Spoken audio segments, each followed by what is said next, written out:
Hey, what's going on, everybody? It's the CD guy, Johnny Z here. Thank you so much for tuning back into the channel, and today I'm going to be choosing the best and worst song from every Slayer studio album, so there's a lot to talk about here. Let's get started.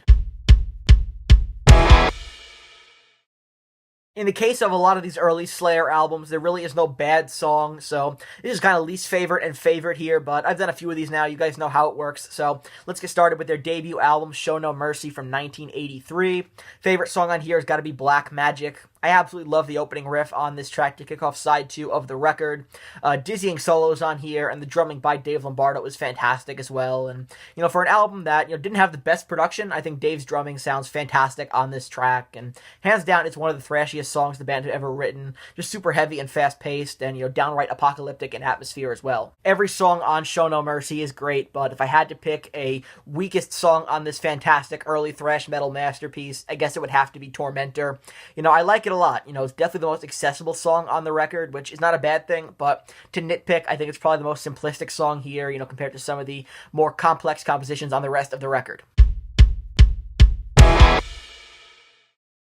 Even though it's an EP, I feel like I had to include Haunting the Chapel on here because, it's such a crucial album in the band's evolution. This is really where Slayer found their sound, and the title track is an absolute monster of a song. Love the drum intro, the riff is absolutely brutal, and this track features one of my all-time favorite guitar solos from Jeff Hanneman. There are 3 main songs on this EP, so, there's really not a lot to choose from in terms of best or worst, so this is really just going from great to least great here, and I think Captor of Sin is a fantastic track, but I just don't think it's as memorable as Haunting the Chapel or Chemical Warfare, although still I think it's one of the more underrated songs from the early era of Slayer. I don't have really anything bad to say about this track other than the fact that it's not as memorable as the other 2 on the EP, but something would have to come in last if it was ranking the 3, and in terms of picking the least great on Haunting the Chapel, for me it would have to be Captor of Sin. Next, we have 1985's Hell Awaits, their second full-length studio album here. Best song for me is At Dawn They Sleep. This is a top 10 Slayer song for me.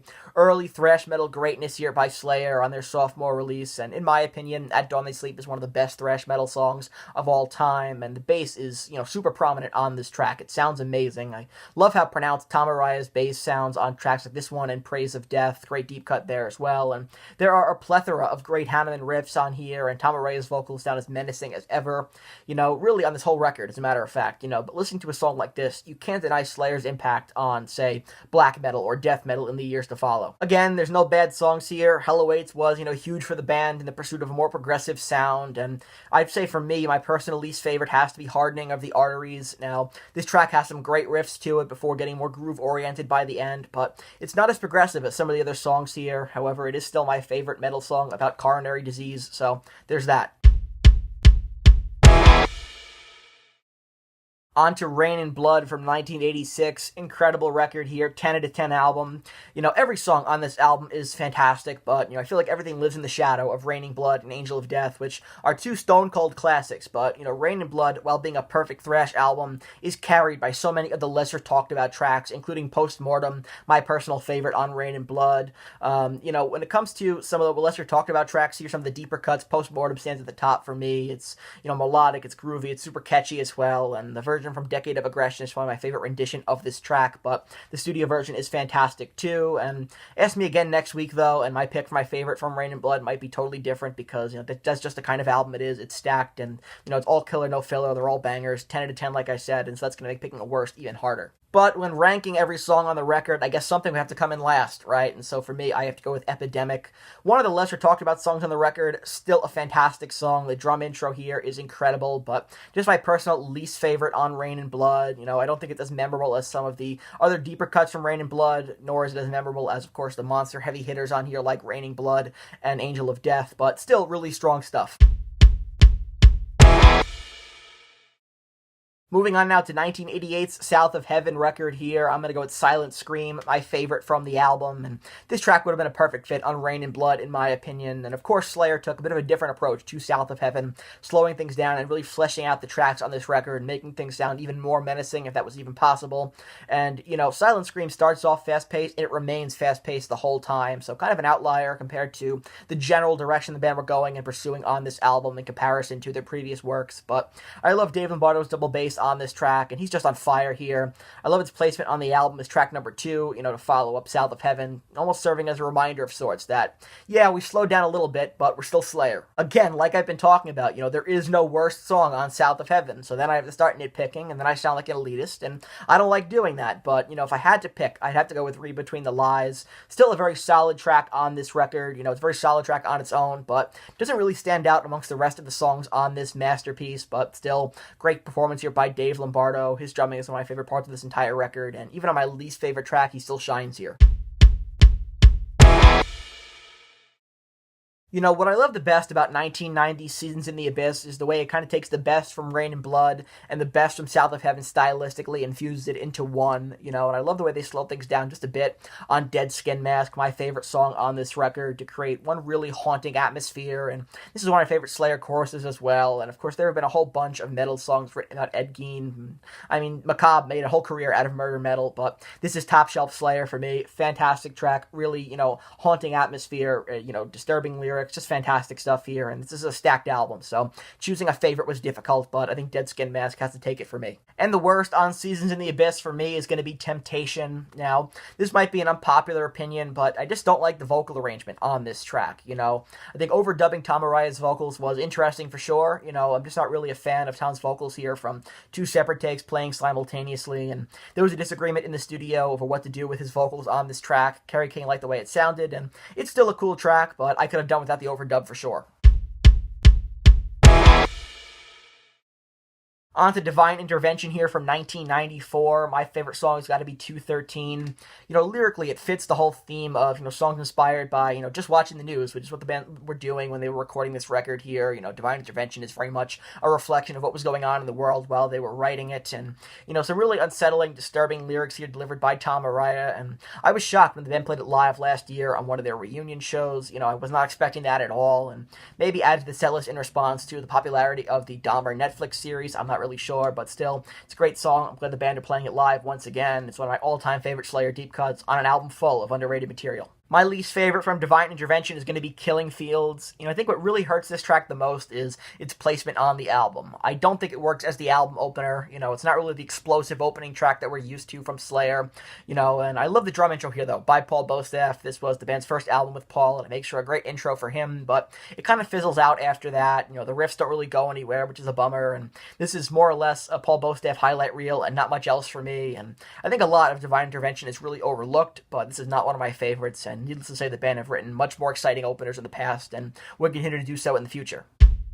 Although it's a covers album, I figured, why not include Undisputed Attitude on this list here in this video. My favorite song is going to be Gemini. This is the only original track written by the band that's featured on, like I said, it's otherwise a covers, tribute album, stuff of that nature. And it really stands out here amongst a sea of misguided hardcore and punk covers. And I love how it starts off sludgy and doomy before developing into a more traditional Slayer song.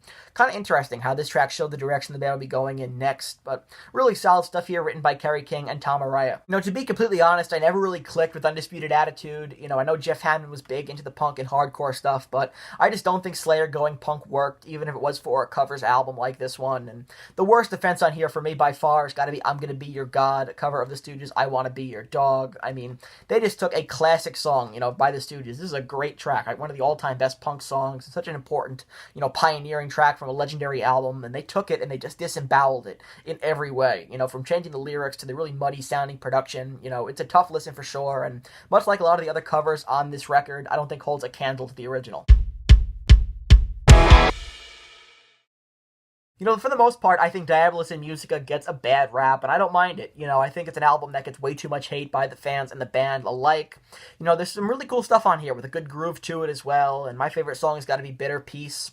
I think Slayer definitely made up for the less than exciting album opener on Divine Intervention with a much more explosive opener here on Diabolus. Great opening riff, too. This record has a lot of ups and downs to it, but it starts off really hot with Bitter Peace for sure. Like I said, this album has ups and downs, highs and lows, and Desire is a definite low point for me on this record, and I think this track brings out the worst in the album's production, and the music is boring and uneventful, and really don't care much for the lyrics here either. It's the only song on the record written solely by Tom Araya, and I'm not a fan of his delivery of the verses on this track. I think it creates a weird atmosphere, which I guess is par for the course on a different, more experimental album, but I just never really took to this track. 2001's God Hates Us All, great record here. This is actually my introduction to the band, the first album I ever heard from them, which it's become one of my favorite Slayer albums, but I wouldn't recommend starting there. For my favorite song here, it's got to be Payback.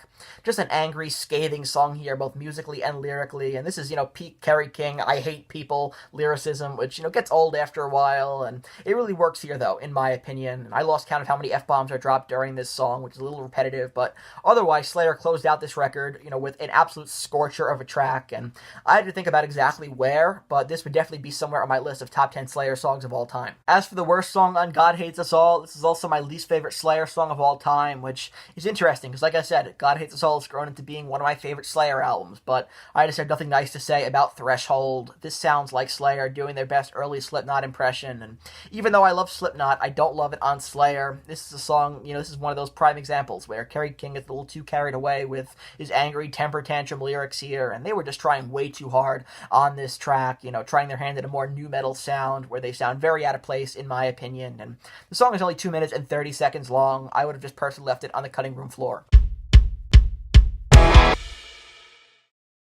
Christ Illusion from 2006. My favorite song has got to be Jihad. Just classic Slayer through and through on this track. I mean, these were some of the most intense and poignant lyrics the band had written in quite a while at this point. Dave Lombardo was back in the band for the first time in years on Christ Illusion, and he makes his presence felt on this track for sure. I love how groovy the bridge is, probably my favorite part of this song, and the rest of this track is just pure ruthlessness, and this is definitely my favorite Slayer song of the 21st century for sure, meant to be cranked up super loud. And the worst for me has got to be Black Serenade. This track feels a little bit out of place on the record, seeing that it's alternately tuned, but that's just a small nitpick. Otherwise, I'm not a huge fan of the lyrics on this track. They feel lazy, like they were trying to recycle the same themes from, say, Dead Skin Mask or 213, and just not done as well. On to the band's final album with Jeff Hanneman before his passing. We have World Painted Blood, and my favorite song from this record is Psychopathy Red. The last great Hanneman track here. This is probably the most reminiscent of old school Slayer on the album, and I much more prefer Jeff's writing to Kerry's at this point. This is a track that wouldn't feel out of place on Rain and Blood. The whole band sounds rejuvenated on this track, more so than any other song on the album, and for a lead single, it doesn't seem to get talked about enough, but Jeff left us with one last classic before his death. The worst on World Painted Blood for me is Human Strain. This is a mid-tempo track that doesn't really seem to go anywhere, and the breakdown is the best part at the end, but I'm not a huge fan of Tom's vocal delivery here. I mean, it just sounds like him ranting more than anything, and I was initially going to go with Playing with Dolls as the worst on this record, since it's one of the least Slayer-esque Slayer songs the band ever wrote, but I actually appreciate the band trying something a little bit different compared to the band, just kind of going through the motions on this one.